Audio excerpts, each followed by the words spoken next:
Meal already last night, it seems like. I would request everybody to settle down, especially towards the left side of the hall. I would request please settle down and try to fill in the gaps towards the front side so that we have more people seen closer to the main podium. And I would now like to start up with the session. Dedicated to our alliances with Switzerland. So I'm just going to ask Mr. Anil Prakash, Director General SIA-INDIA, to just run through this session. Thank you.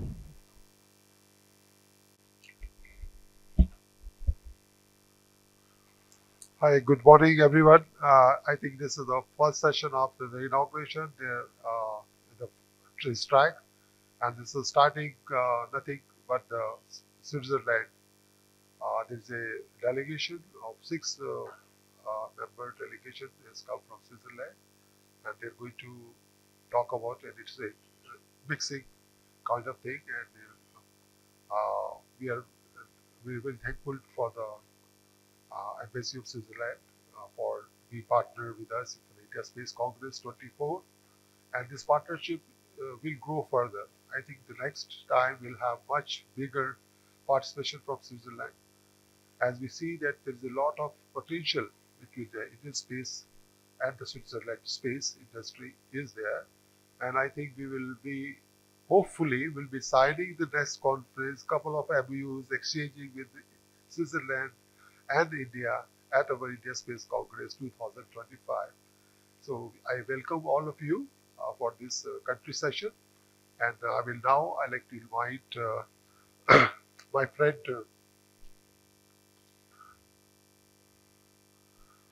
Daniel. Yeah, so if you, Adrian, if you please come forward, and now you will be in good hands of Adrian, for he will take you further with the program for this session. Thank you very much, Adrian. Please go.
Good morning, everyone.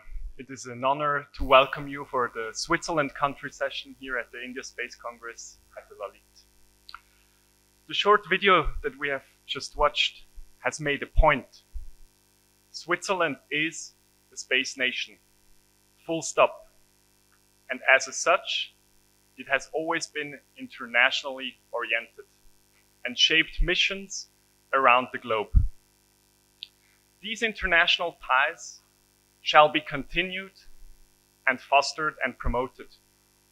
And for this reason, Swissnex, together with its partners, ESA Big Switzerland, the Swiss Business Hub, and the Swiss Embassy here in Delhi, has brought the space delegation from Switzerland to India for a 1-week in-person deep dive program. The Indo-Swiss Space Week has started last Sunday with various workshops aiming to understand the Indian space ecosystem, to interact with the local startups, and learn about the innovation hub of Bangalore. Yesterday, we have visited ISRO and InSpace, and through various workshop groups, we have explored shared visions that allow for collaboration and market access. Now, having moved on to the second part of the week here in Delhi, we explicitly want to get the conversation started with the broader industry, to exchange with you about the trends and challenges in the space economy that we hope to tackle and leverage through international collaborations. Today's country session will touch upon Switzerland's history in space, the innovation it has to offer, and the ecosystem in place that hopefully allows to deepen India's and Switzerland's friendship through extended collaboration in space.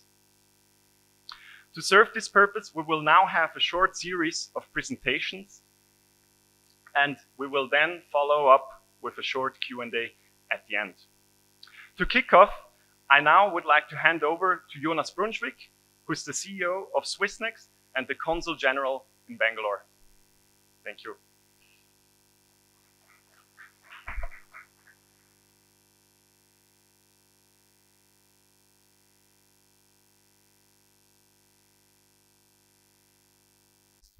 Look at that way. So you've heard it in Olivier's introduction earlier. The first flag on the moon was not the American flag, it was the solar wind. You deserve an image because it's such a striking image. This is the beginning of Switzerland's space missions or space experiments journey. It was part of all of the Apollo missions deployed to the moon, but we've come a long way since. The Swiss space ecosystem now counts over 250 organizations active in the space sector. And you can see in the tiny Swiss map, they're spread throughout the country, with the exception to the mountainous regions, which are not very densely populated. Examples of competencies that the Swiss space industry has: atomic clock, payload fairings, photonics, we'll hear from some of that later, precision mechanisms, mechanical structures, telecommunications, tough tech, deep tech. The more difficult it is to do, the better the chances that you'll find somebody in Switzerland who can do it or is already doing it. That is what Switzerland specializes in. Very small country, but very deep competencies, very deep abilities to solve very tough problems. As a small country, of course, we do not have a large space organization like India does with ISRO, so our ability to launch large missions is constrained by that, and that's why Switzerland has really specialized in being a part in missions driven by other agencies, and that's why Switzerland was one of the founding members of the European Space Agencies from its inception. Another relevant point of the strength of the Swiss space ecosystem are, of course, the academic and research institutions. There's a very close link between academia and industry. And you'll get to see that link in action in some of the speakers that will succeed me, because we have startups, and the vast majority of the startups that come out of the Swiss ecosystem are spun out from universities.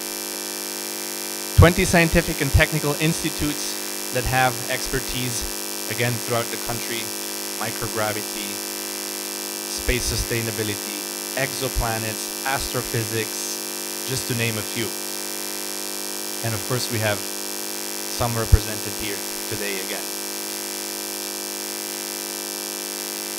To date, there are around 60 Swiss scientific instruments that are either in preparation or have been deployed or are currently deployed in space. And of course, you see it in the first image with the solar wind composition. Alas, we don't have any with the Indian Space Research Organization yet. But the reason for us to be here, the reason for us to have a delegation in India for this week, the reason for us to spend half a day at ISRO headquarters yesterday was to plant the seeds towards this deeper collaboration. I just want to shout out one mission where Switzerland has the lead. Again, as a small country, it is hard for us to lead missions, but CHAOPS, characterizing of exoplanet satellite, is one such mission where Switzerland has the lead. The principal investigator is Willy Benz at the University of Bern. So again, we have the research sector involved, and then there is a chief mission person at the European Space Agency. This mission was deployed in the year 2019, in December, at about the same time when Michel Mayor and Didier Queloz of the University of Geneva were awarded the Nobel Prize for the discovery of the first exoplanet.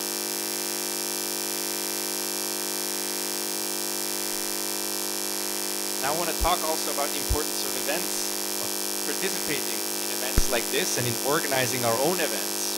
This is from 2019. Swissnex is the Swiss Science and Technology Consulate, and we have 6 of them around the world, and we have about 20 science officers placed in embassies. We have Indranil, who is our colleague based here at the embassy, and once a year we gather in Switzerland. In 2019, we gathered for a Swissnex Day that focused on space. At this Swissnex Day, we had a number of speakers from all over the world. We had Minu, who came from the MIT Media Lab. We had Mori Bajaj from the University of Austin, Texas, who is now a co-founder of Privateer, Space Sustainability. And then we have our very own Gschweitl, our friend in Bangalore, Indian space entrepreneur. The importance of this gathering and the importance of gatherings like these is not just listening to the people on stage, but it's the conversations that happen at the sideline over grabbing a chai. And some of the conversations that happen at this event have then spun out to something bigger. They connected to the World Economic Forum, they connected to the EFL. Fast forward 2 years later, the Space Sustainability Rating was launched.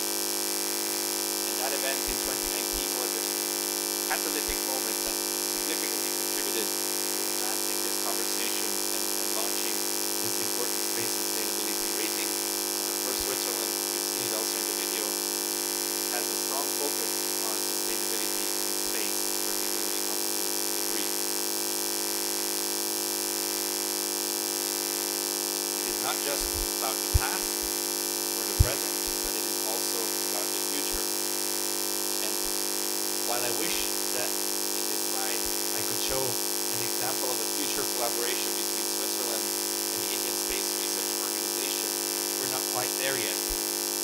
But there's a nice circle that is going in loop here with the University of Bern, who was of course the first one to collaborate on the Apollo mission with the solar wind composition. And they're now again collaborating with NASA with a mass spectrometer due to go to the moon as early as 2027 on the NASA commercial lunar payload services. Hopefully, the next time we give such a presentation, we will have a slide to show for a collaboration between Switzerland and India. And if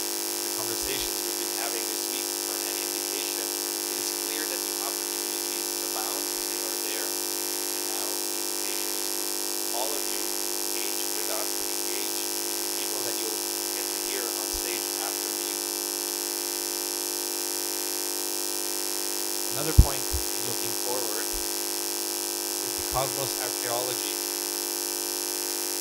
an exhibition that was developed at EPFL and is currently on display in China, and we are working to bring this to India, to the Science Gallery in Bangalore as early as next year. So the commitment to space, it is not just at the mission level, but it is also at the science communication level to excite and galvanize the next generation so that there is a broader pipeline of talent active in the space domain. Lastly, this is the time where I get to invite you to take out your phones, make sure that they are on silent, and scan the QR code if you want to subscribe to our monthly newsletter. It's actually coming out later today, this afternoon. We bother you just once a month, and it's a very insightful newsletter that tells you what's up in the Swissnex orbit and gives you the opportunity to engage with us. And with that, I thank you for your attention, and I yield the floor to Rafael.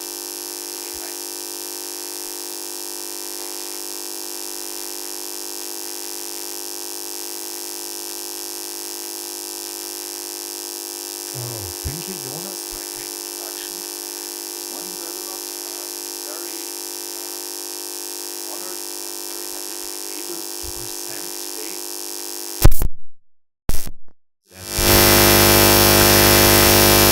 I spoke about science, and when speaking about science, I always like to speak a little bit about the past, the present, and the future. So here you see a couple of our projects. So what is already reality, what already delivers scientific results, where we were part of, so our scientific staff was part of, for example,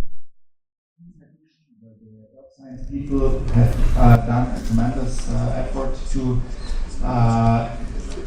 create scientific content.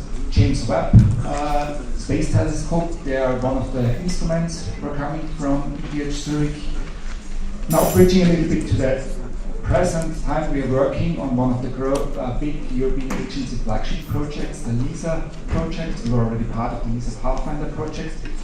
And that brings me a little already to the future. And here, I think that resonates quite well what I have seen in the past days when traveling around India, when we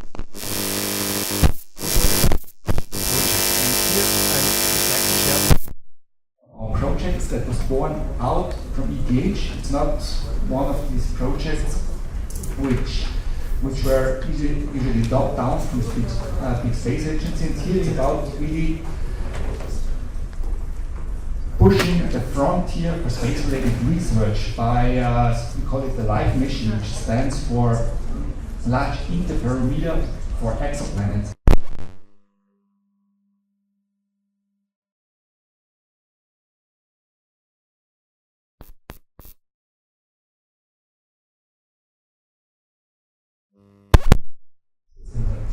More as well as important for us is the education. And here's also, I think this is also something you might not have heard so far.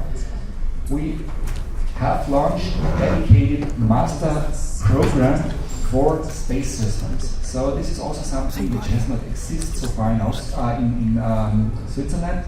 It is a full-fledged master program, 120 ECDS credits for graduate students, focusing on space systems with three main pillars, which is the system, the more engineering-related aspect, the data, and sustainability/application.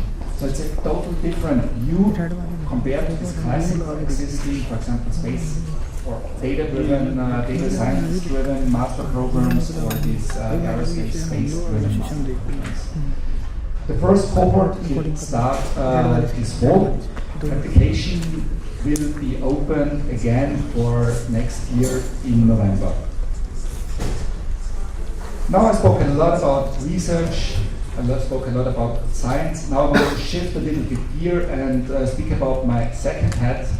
I'm honored to present today to you, and this is what then really feeds back to society. All this investment, this public money we went into research, It's truly successful when a lot of those technologies then transferred into entrepreneurial projects that support society. And one of those instruments we have in Switzerland dedicated to space is Big Switzerland. So what is Big Switzerland? Big Switzerland is a innovation program initiated by ESA itself, spread out across most of all the 22 ESA member states, and it is designed to support entrepreneurial ideas at a very early stage with a space connection. How does this support look like in the Swiss space? We support with non-equity funding, along with access to technical and business experts. We are able to onboard each year 10 new startups. The program lasts 2 years, so that means we have always 20 programs in our portfolio, in our pipeline. And we have 2 dedicated selection rounds. In each round, we onboard 5 new startups. Speaking about how it is implemented is one thing. Again, I'm an engineer. I like to speak about figures, and it's also important to evaluate the program and to see if it really is successful by collecting figures. And here, I don't want to go through all of them, but I want to highlight a few of them, what was achieved in the past years. So, as I mentioned, we always have 20 startups in the program. Some new, so 5 new added at each round, 5 drop out. So that means in overall, with all of our alumni, we have around 70 startups which are either in the program or went through the program. What have they achieved? So I think very important to mention, since we're in the startup scene, is third-party funding. So in the whole, we are now close to 600 million euros that was raised by those startups. That had, of course, a very positive effect on creating jobs and support economy. But for me, the last figure I want to speak about is revenue. So this is in my opinion, one of the most important figure for a successful startup. And here again, I'm very proud to say that more than 20 of our startups were able and are able to have revenues of more than 1 million. That means they are really truly generating business. So that means this kind of scheme was a success.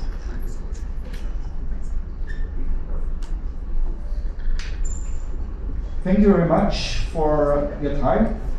I'm around the whole day, so I will be very happy to connect with as many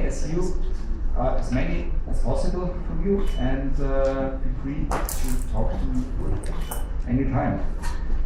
And now, Alberto.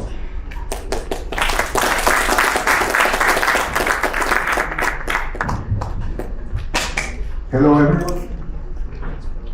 I'm Alberto Hernando. I'm co-founder and CEO of Kido Dynamics.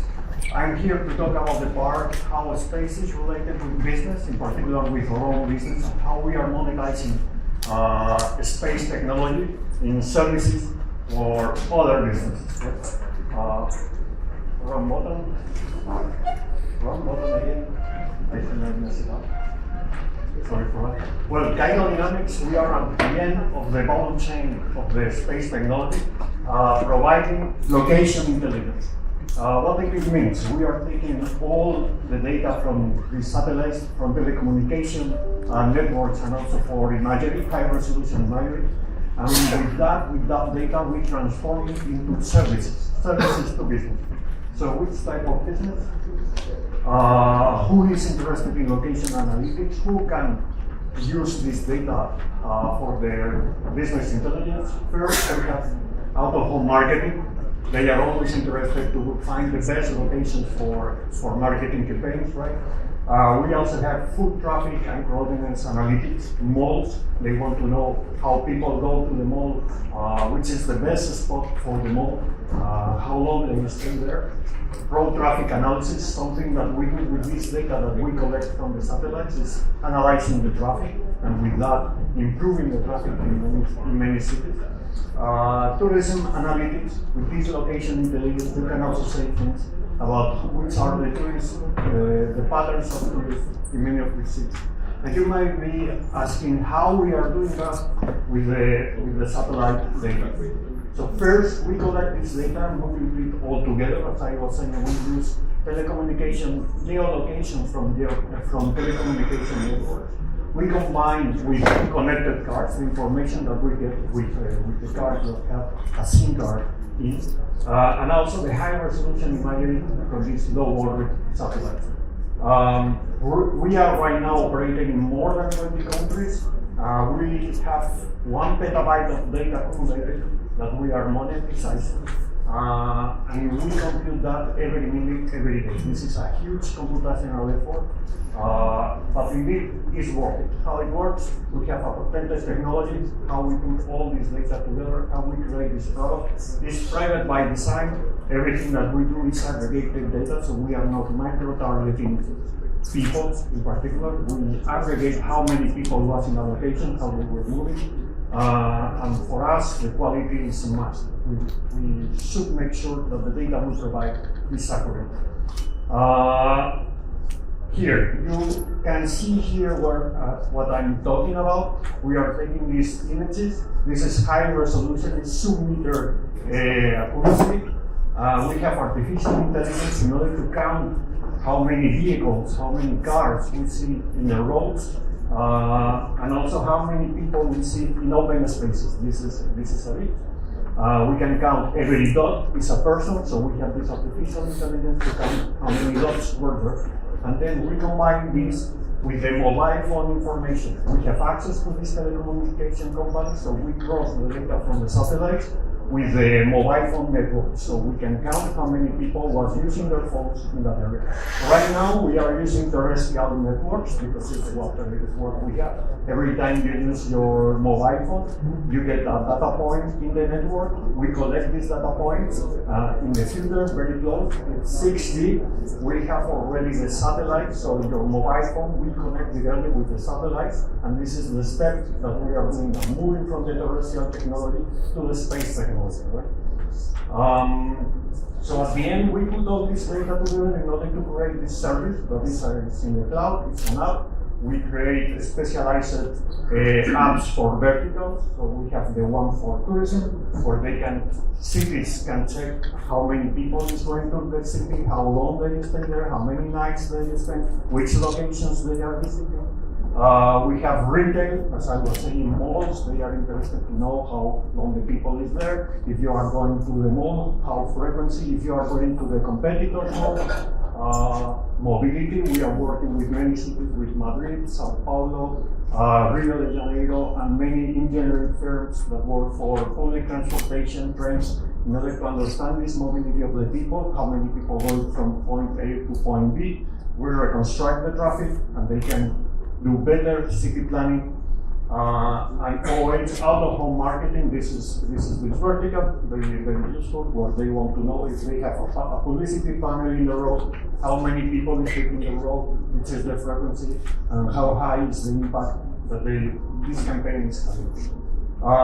As I was saying, we are working with some of the top mobile networks. We are planning to deploy here in India. That's why we are here. We are already in conversations with some of these mobile phone networks. Our aim is to move all this technology to space, and because that's definitely the future. And this is also the message that I would like to share here.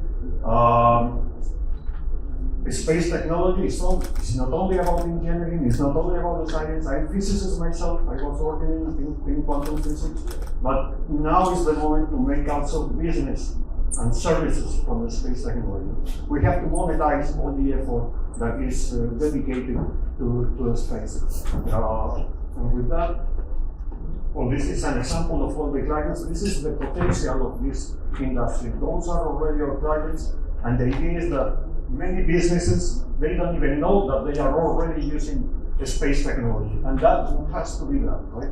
That all these municipalities, cities, consultants, engineers, that they are using this space technology in their everyday business, intelligence, and in a data-driven society. Right? So yeah, that's basically it. We expect to deploy in India very soon. It's a huge opportunity for us. In comparison, I was saying that we have this petabyte of data. We are processing like 250 million users. But if we come to India, only one of the operators is going to be already 400 million users, right? So for us, it's the technical challenge and the massive amount of information that we can get that, right? So that is, thank you very much.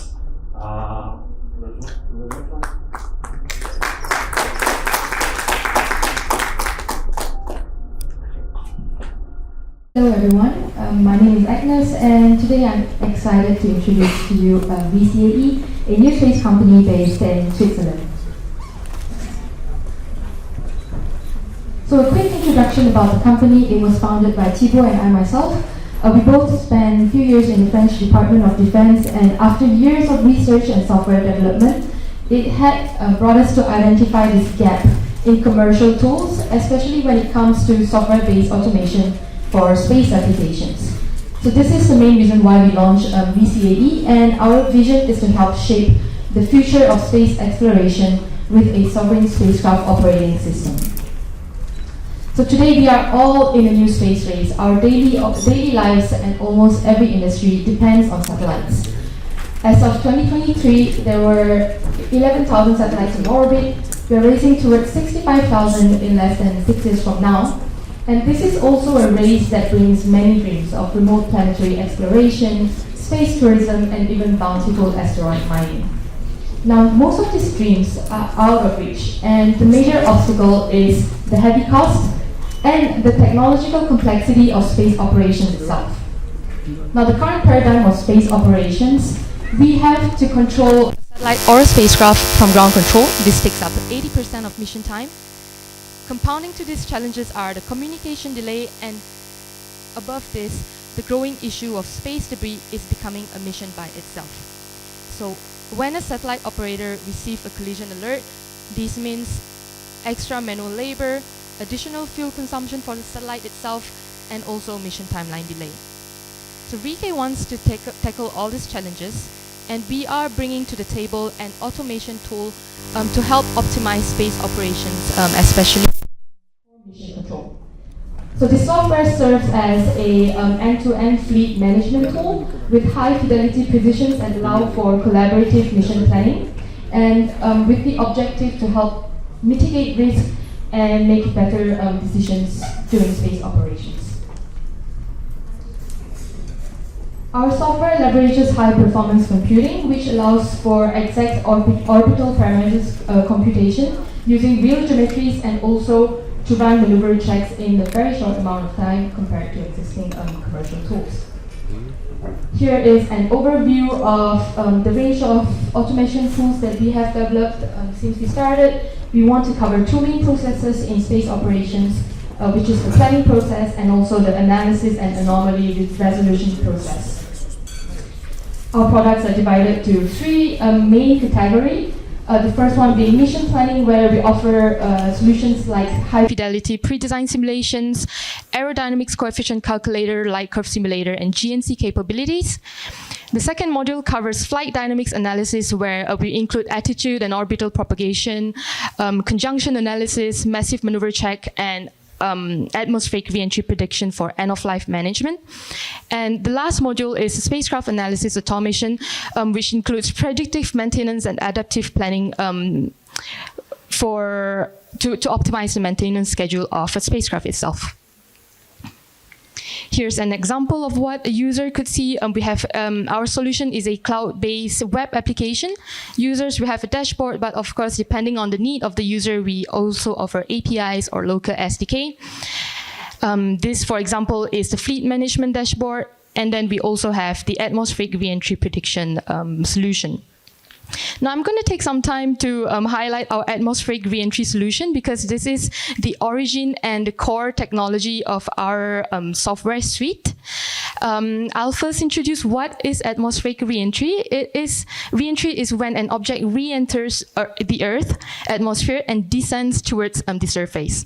And we have two different types of re-entry. Controlled re-entry is when an operator manages the trajectory of where the object is going to land. And then there's the uncontrolled re-entry when an object returns to Earth without guidance. So the complexity of predicting and simulating atmospheric re-entry often is being underestimated, and commercial tools that exist today does not provide high fidelity solutions. So this is why we started off by developing a high fidelity solution for such predictions. And I will give some examples of use cases. For example, the most urgent one is for space debris mitigation.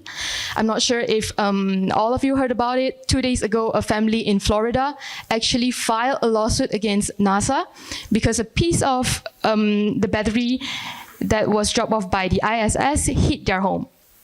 So if we have an accurate enough simulation or modeling software solution, for example, such risk could be mitigated. Other use cases, of course, include microgravity services, re-entry capsules, to make sure that the payload returns to Earth safely, and of course, crew return mission for the re-entry capsules. I am just going to showcase one of the test cases that we ran in conjunction of the European Space Agency's aerothermodynamic workshop. So this is a rocket body validation, an upper stage of a rocket that actually re-entered Earth in 1977. And there were fragments that were recovered around Texas. And the aim of this workshop is to benchmark different existing solutions. So over here is a quick example of what we could do. We could simulate the trajectory of this rocket body when it re-enters. And here we found out there were 100 fragmentation events when the rocket body re-entered the Earth, and 15 large fragments that actually reached the ground of Earth. And this benchmark over here was done by ESA itself. We can see that the red pin locations are the real recovered locations of the rocket body. And the blue ones are the solution ran by our software. And we can see that compared to other softwares that exist currently, we can restitute the exact coordinates of re-entering objects. So the message that I'm trying to convey here is that if we have we need a precise solutions for atmospheric re-entry for different applications. There are a lot of risks that we could mitigate, and of course, once again, promote space sustainability and, and of course, safeguard Earth infrastructure. So here's another example of our tool for pre-designed simulations. I'm going to skip through this. It's the cloud architecture of our cloud-based web application. And now that I've gave an overview of our existing software, we have a bigger vision. We are using this software as a building block to build an on-the-edge solution to bring automation to the application layer for space operations. So we want to build a platform-agnostic software that brings automation to navigation, for example, payload management, and also the end-of-life management of satellites. Here's a quick overview of our current users since last year. Since we launched our company last year, we are working with companies like HPS, Atmos, who is doing microgravity research, and ClearSpace. A few LOIs for our on-the-edge solution, and a few partners that are required for research and achieving sustainability goals.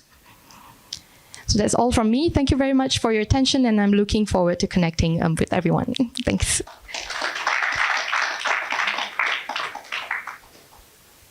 Is there supposed to be a name?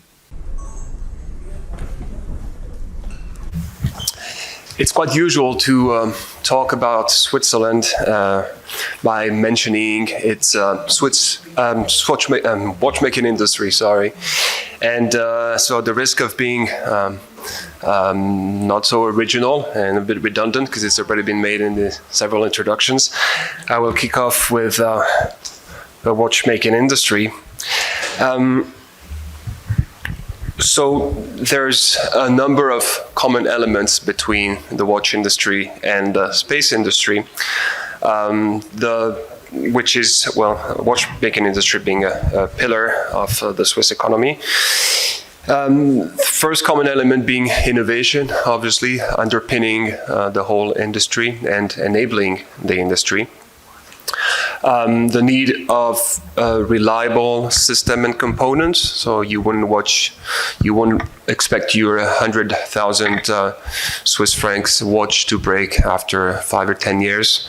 And same applies to spacecrafts, obviously. The need for precise and small components and systems that need to fit into tight spaces. And obviously the resulting complexity of such systems. And the list goes on. And so the reason I'm mentioning watchmaking in my introduction is because so there's a tight connection between watchmaking and innovation in Switzerland. And this is exactly where CSEM is operating as an actor that has been created initially for the watchmaking industry. So who is CSEM? What do we do?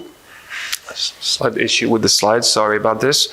We're a non-profit applied research and technology organization. We are there are two pillars of our mission. First one is to develop breakthrough technologies and to apply them to the needs of the industry.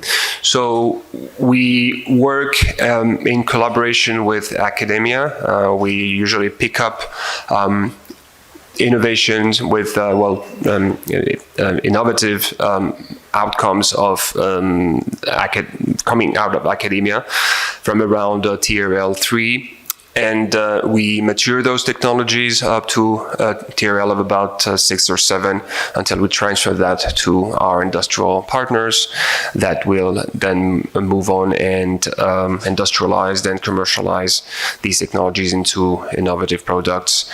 We're a public-private organization, and we benefit from subsidies, and we use those subsidies to take a little bit more risk. So we don't do basic research, but we can take a little bit risk. We can afford that to really dig deeper into the problems that are brought to us in order to find the most innovative solution.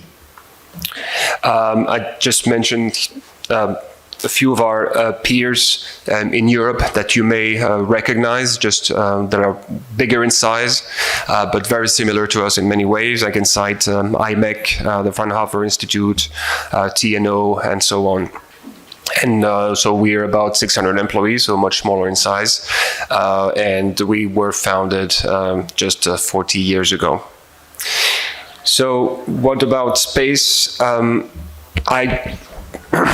So in these 40 years, we've had about 15, we participated in about 15 space missions, and I just want to highlight 2 of those for you today. So there's the Rosetta mission, you probably all have heard of, and for that mission we provided the cameras and the complete system that was mounted on the Philae lander that actually brought back to Earth stunning images of the comet.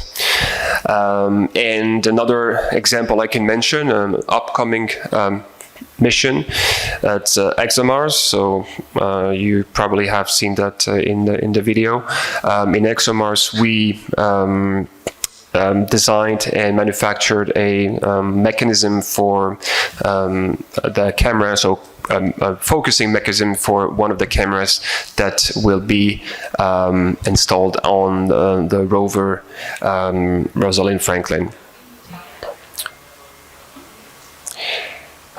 Now, there are about 6 topical areas in the activity that we call scientific instrumentations. There is high precision mechanisms with which we use compliant designs to make mechanisms with potentially infinite lifetime, so don't wear over time.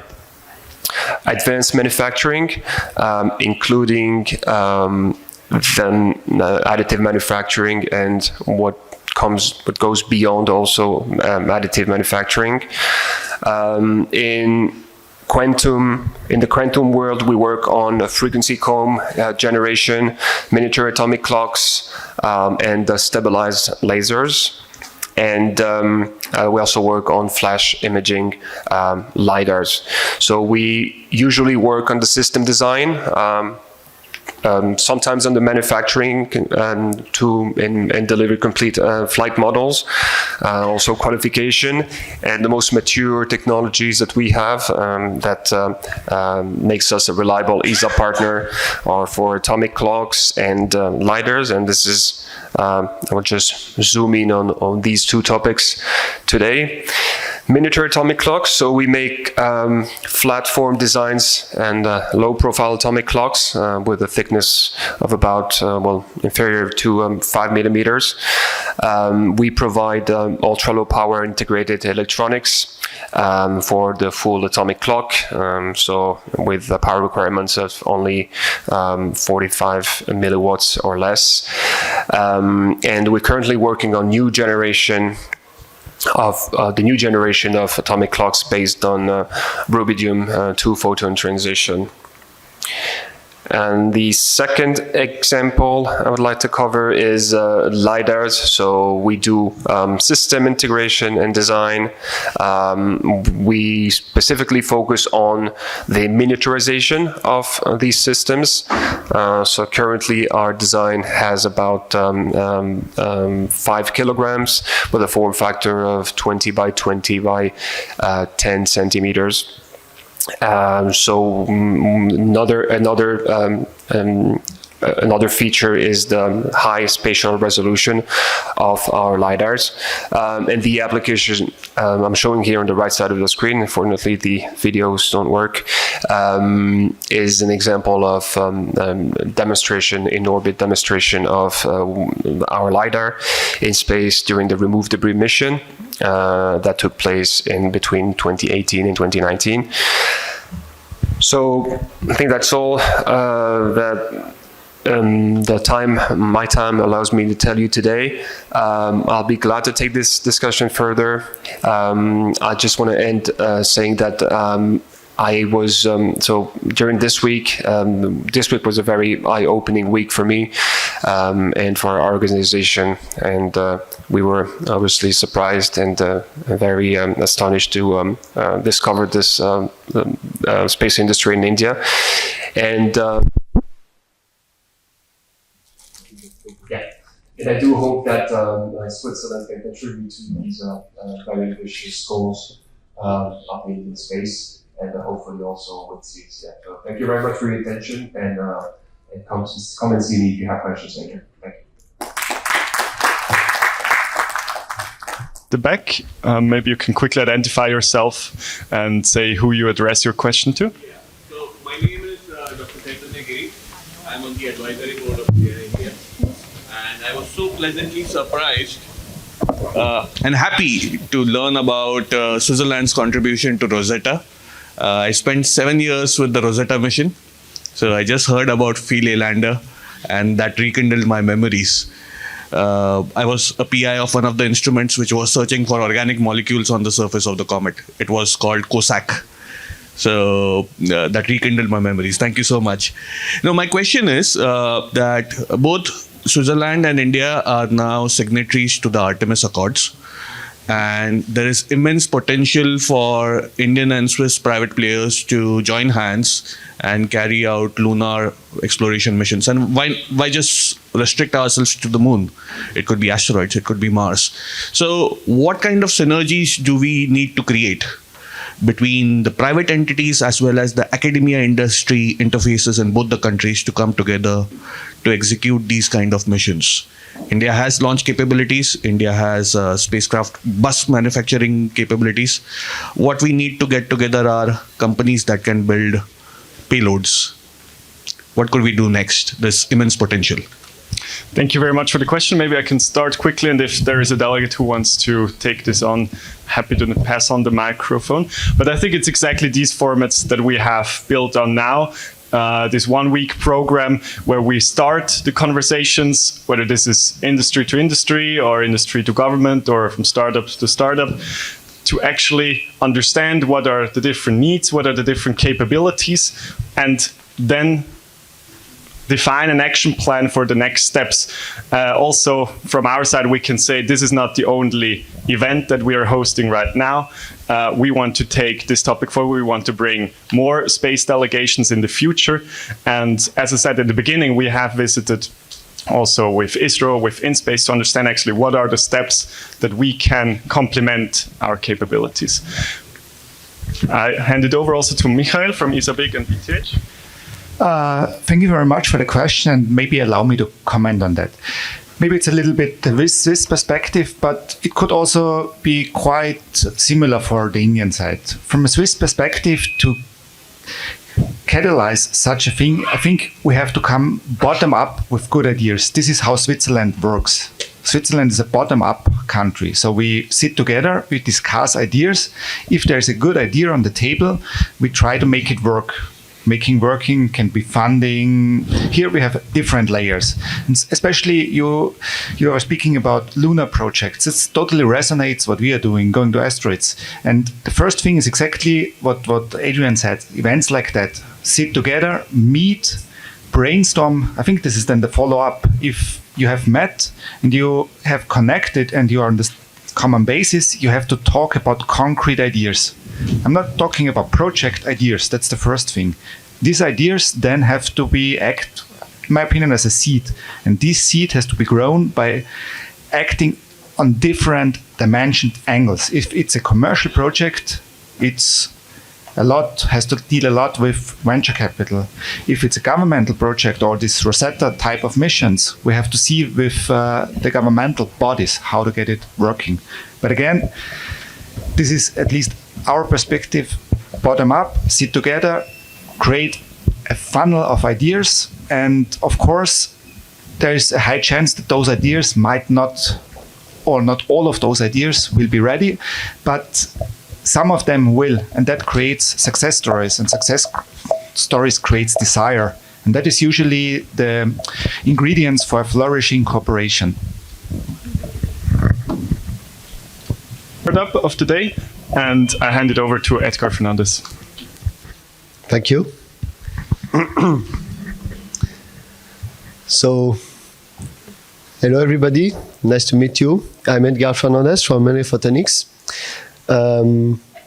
So basically, as you may have understood for Rafael and Adrian presentations, Swiss is a space nation, is making different elements for space. It can be in a project, it can be an element. And here today I'm presenting you what our company, Menhir Photonics, is able to do for the space community in the future with the femtosecond lasers. So we are a company making this type of box here. For now, this is a tabletop box.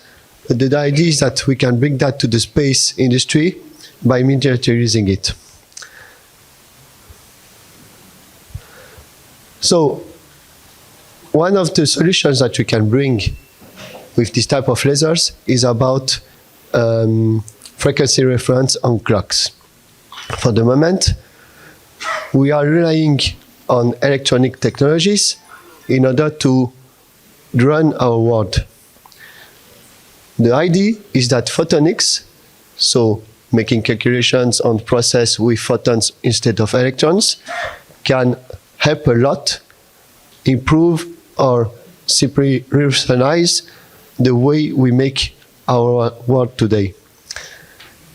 One simple example is that standard clocks now have some limited precision and are very difficult to transmit signals over long distances.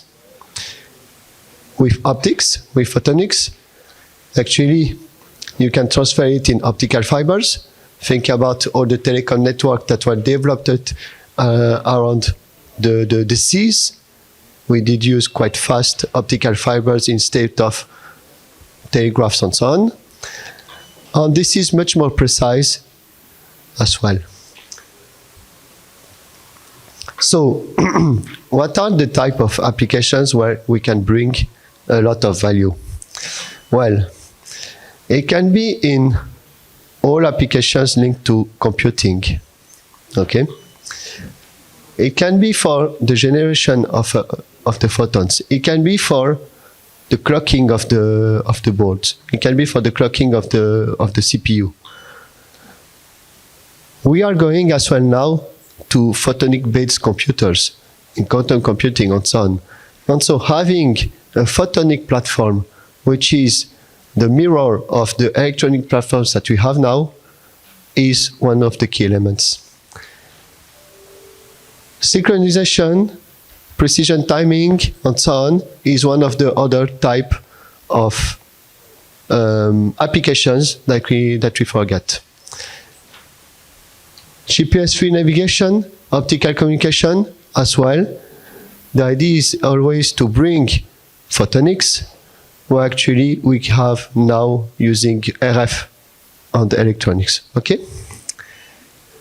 So, just to give you a taste of why I am here in the space community to present you laser technologies or femtosecond laser technology for space, this is simple. So, for now, what you can propose is a box which is very good for you to develop in the laboratory, to test and so on, and get used to the technology and get used to including photonics in the different problems that you want to solve.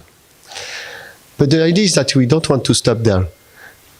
We did bring the technology level to such a stage that we can bring it to high volume, mass production and so on. And that means that quality and reliability of the systems will increase with time. So, as an intermediate stage, we are already thinking about type of OEM modules or VCX card that can be in planes or in field application. But the goal is to go to very small butterfly package femtosecond lasers, where actually it becomes simply a component which can be space grade that you can simply use as you use a simple diode today. So in terms of timeline, this is where we are now. We did put already 25 is tomorrow. No? So I hope that with discussion with you, projects, cooperation, and so on, we can find a way to go together into this world here, where actually we can bring photonics to the space community, at least femtosecond lasers to the space community, to enable a new world of applications. For that I am done. I hope it was enjoyable for you, and I think we have 2 other sessions, right?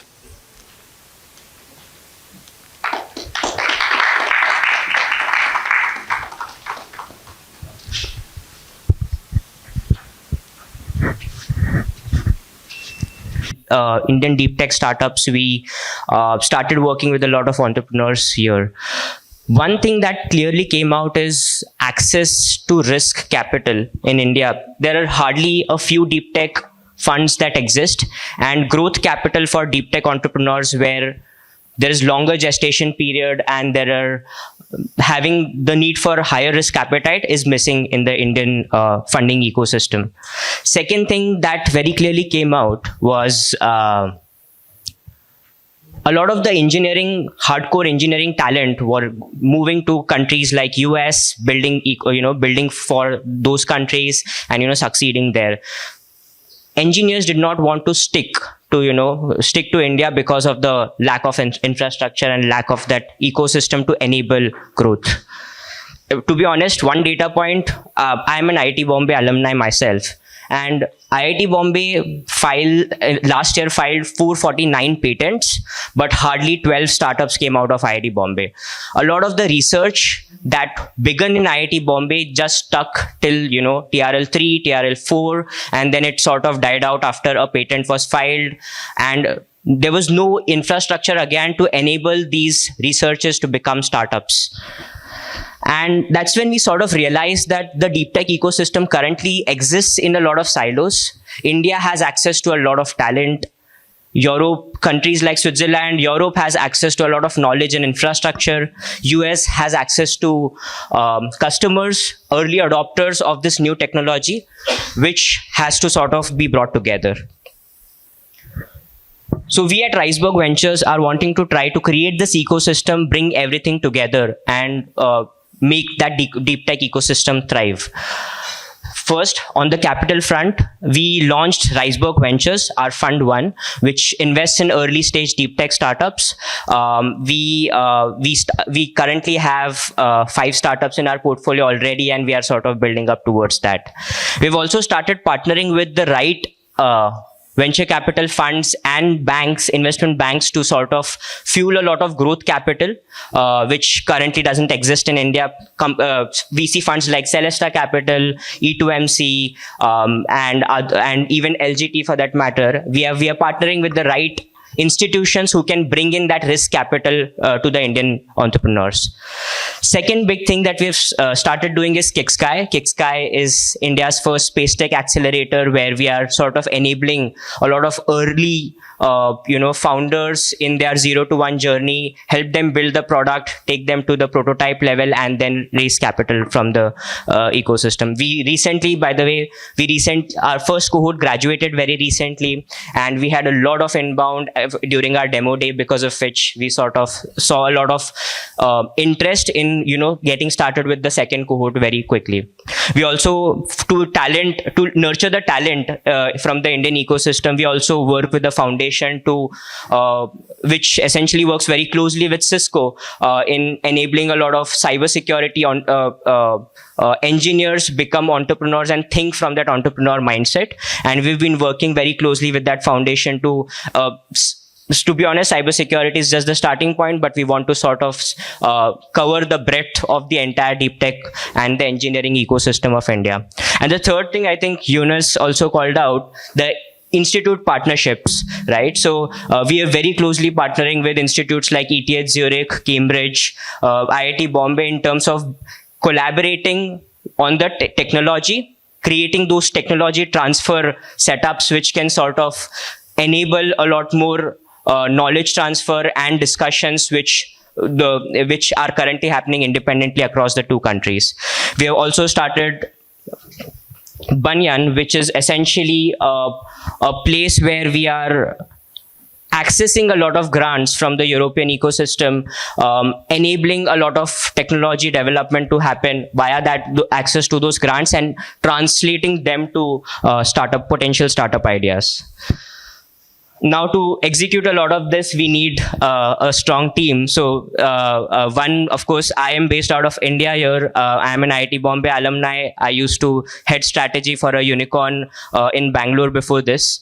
2 of our partners are based in Europe, Ankit and Lino. Ankit he's a physicist. Story is that he used to be my physics teacher back during my JE days. That's how I know him from a decade back. And now he went to ETH Zurich, did his master's in physics. He used to run a medtech startup there. Lino he's a St. Gallen alumnus and used to be at a VC in Germany before this.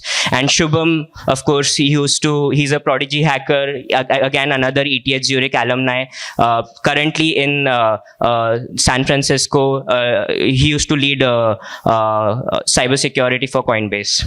So the entire team, the idea is that because the deep tech ecosystem currently exists in silos, we are wanting to have our presence in multiple geographies and make this technology transfer happen across multiple geographies. A few startups from our portfolio: EtherLX, was world's first reusable launch vehicle.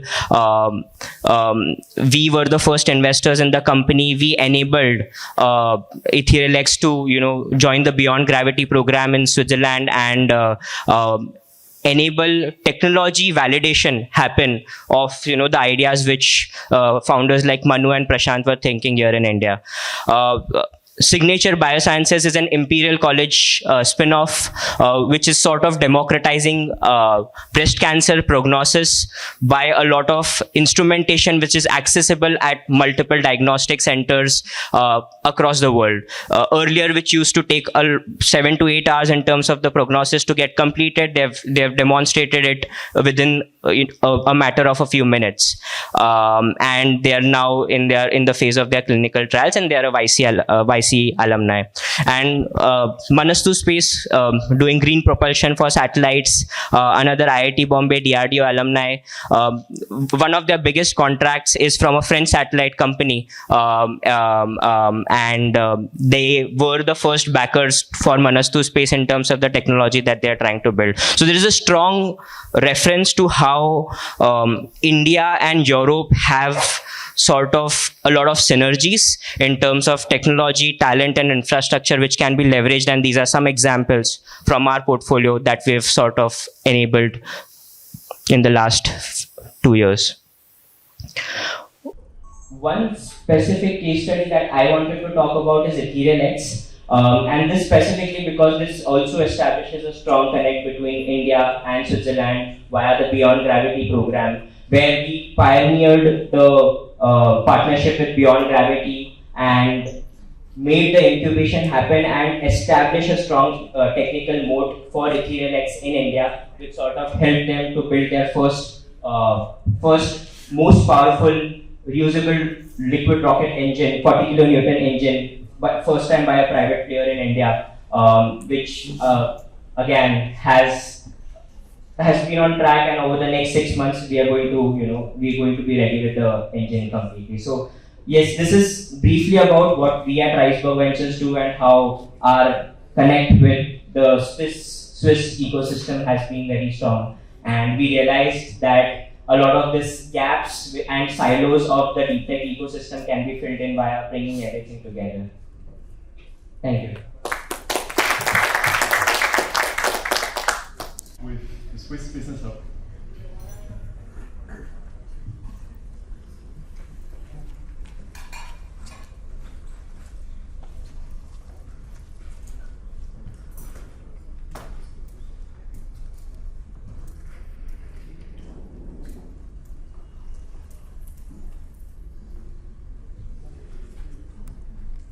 India. Swiss Business Hub in India is the nodal trade and investment promotion arm of the Swiss federal government. We have two mandates. The first mandate is the export promotion mandate, where we help for Swiss companies who are looking to enter the Indian market.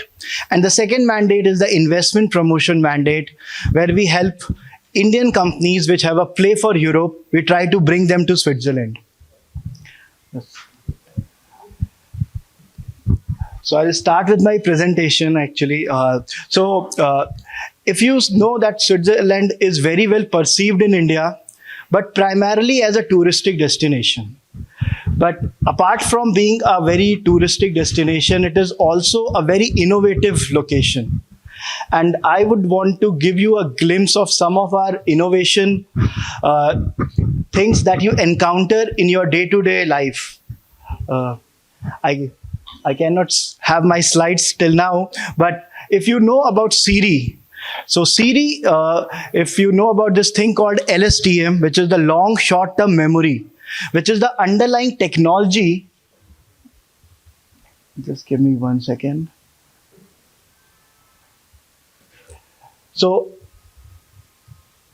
this long short-term memory is the underlying technology for the speech recognition models like Alexa and Siri. They were developed at the SIA Institute in Lugano. SIA Institute is one of the leading AI research institute globally, and that is based in Switzerland. Then the second company is like Disney. If you have seen the movie Frozen, the special effects that were used in the movie were developed at the ETH Zurich. We all remember when the first Starbucks was launched in Delhi and the long queue that we used to have at that time. All the Starbucks machines are manufactured by a Swiss company based in Lucerne. Google Maps, I'm sure that some of you must have used Google Maps to come today to this location. Google Maps was kind of conceptualized when Google acquired a Swiss company called Endoxom, and the guy, the Samuel Widman, who was spearheading that company, was onboarded to build this product that we now know as Google Maps. Currently, Google has the largest engineering center outside of US in Switzerland. Clear space, it has been already touched upon. So Switzerland is synonymous with like cleanliness and precise execution. And this is one company which is kind of doing stuff in decluttering space. Last but not the least, Tesla. So there are 3,000 parts that come together to make a Tesla Model S. 700 of those parts are manufactured by a 7th generation family business in Zug, which is Bonhard. So by now you must have figured that innovation is in the DNA of Switzerland. And what if I tell you that even DNA was discovered in Switzerland? And today, the guy who discovered Novartis has a campus in his name in Basel. So by now you must have figured that Switzerland is really an innovative location. There are several key pillars because of which Switzerland is so innovative. Switzerland is a very small country, but it is a very industrialized country. There are 350 Swiss companies in India. There are 150 Indian companies which are there in Switzerland. Half of the 150 Indian companies, they are either from the pharma side or the IT side. Earlier, there used to be the large Indian companies like Infosys, TCS, Wipro, Dr. Reddy's, Glenmark, Wockhardt, which used to go to Switzerland. But what has changed in the last 4 or 5 years, that a lot of our young, well-funded, innovative companies which have a product market fitment to Europe are using Switzerland as their gateway to Europe. The reason of using Switzerland as a gateway to Europe, the first reason is access to workforce. You get a very like Switzerland is an English-speaking country, like pretty much everybody knows English. You get access to multilingual workforce. There is the German side, the French side, the Italian side. So our Indian companies which are interested in doing sales and marketing use Switzerland for that as well. Then the second thing is the taxation part. In Switzerland, we have the taxation all-inclusive ranges between 12 to 15%. And that is why you will see a lot of our regional headquarters of Indian companies are based in Switzerland. The other reason is because it's an innovative country, the IP laws are very relevant. So a lot of our companies, when they are holding and managing their IP, they prefer to go to Switzerland. Whenever you are evaluating expansion in Europe, one thing that you should always consider is social security cost and labor laws. In Switzerland, the social security cost is very less as compared to some other countries. In Europe, you might end up paying like 40% of the gross salary in social security cost, which in Switzerland ranges between 15 to 17%.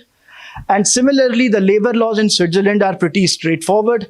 If the person has been working in the company for less than 1 year, notice period is 1 month. Between 2 to 9 years, it's 2 months. More than 9 years, it's 3 months. Which is very relevant for a young Indian company who's looking to have a lean operations and kind of want to cater to entire Europe from one particular location. And that is the precise reason that why a lot of our Indian companies use Switzerland.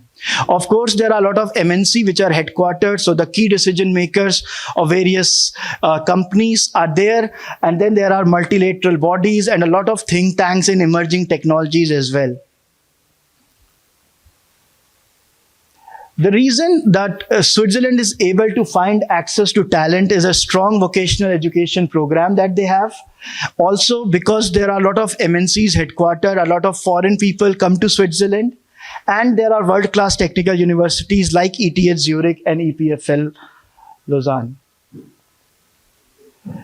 On that, if you add access to international schools, a very good healthcare system, very affordable higher education, and extensive network of free trade agreements with various countries, including China, Japan, and now with India as well. That's the reason a lot of our companies go to Switzerland.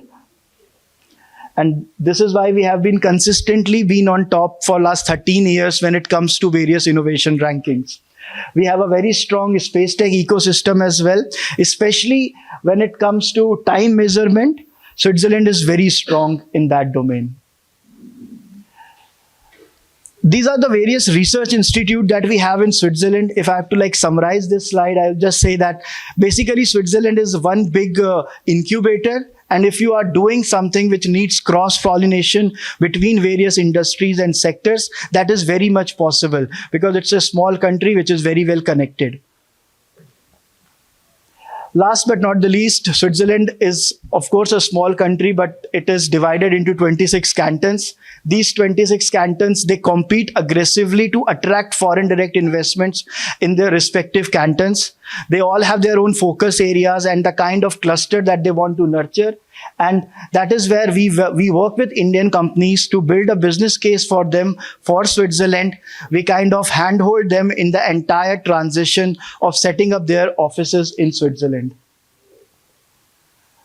These are my coordinates. Thank you so much. And we are open for question and answers. I would request all the speakers to please come on the stage. And if there are any questions from the audience, please go ahead.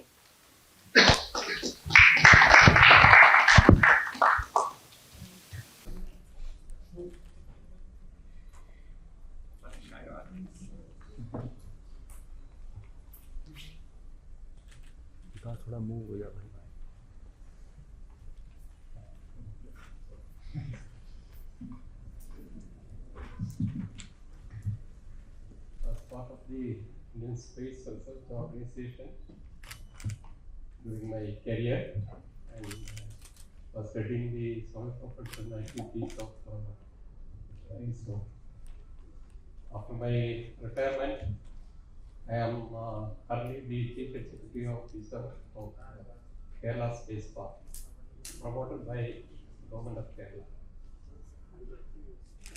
Say our Indian space activities, we started in Kerala, especially Trivandrum, starting the Tumba equatorial rocket station. We are back in 1960.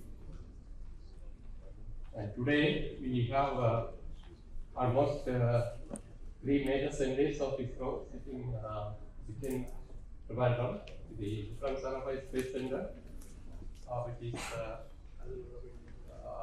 location where the science was initiated. We have the Liquid Propulsion System Center, take care of the entire liquid propulsion engine requirements and thrust tests for the launch vehicle and satellites. And ISRO International Systems Unit, which is taking care of the international guidance and conversation. What is your question, sir? My question is, today in my new role, who is promoting industries in the space technology sector, I would like to get into some sort of a direct engagement with the Swiss team, and I would like to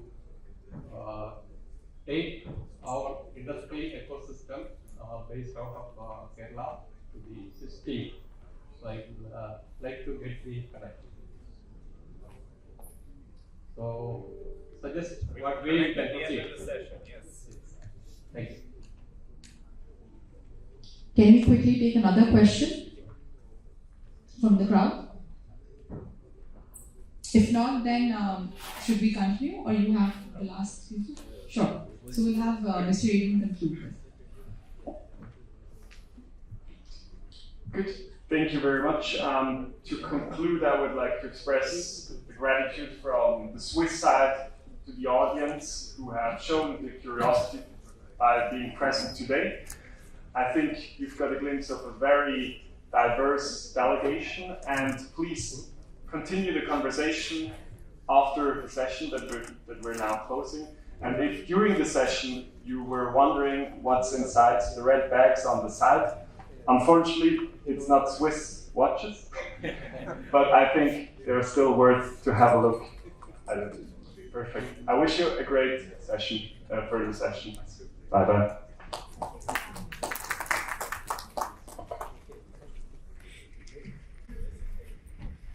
I'm guessing they are the Swiss chocolates, right?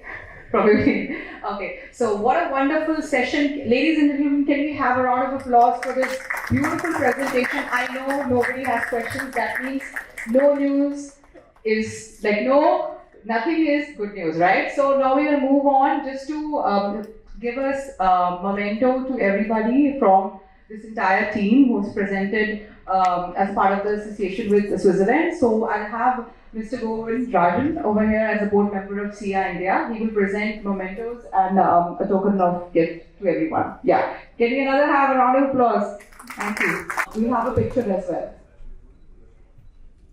Go ahead. One picture.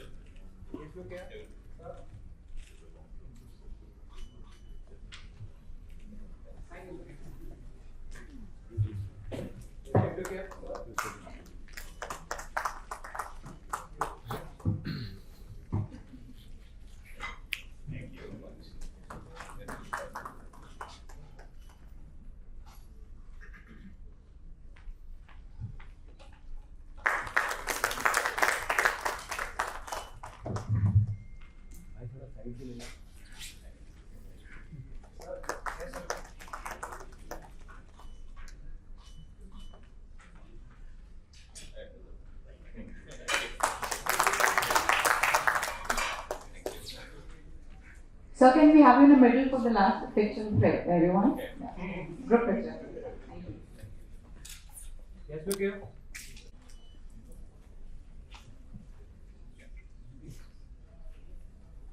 I'm sorry, I believe the bags were not given out to you guys, so we need a picture with the bags too. So we'll just hand that out. So Pathak, can you just give one by one so that we minimize the time. Now we don't know what Indian stuff is inside, so yeah. We need to move.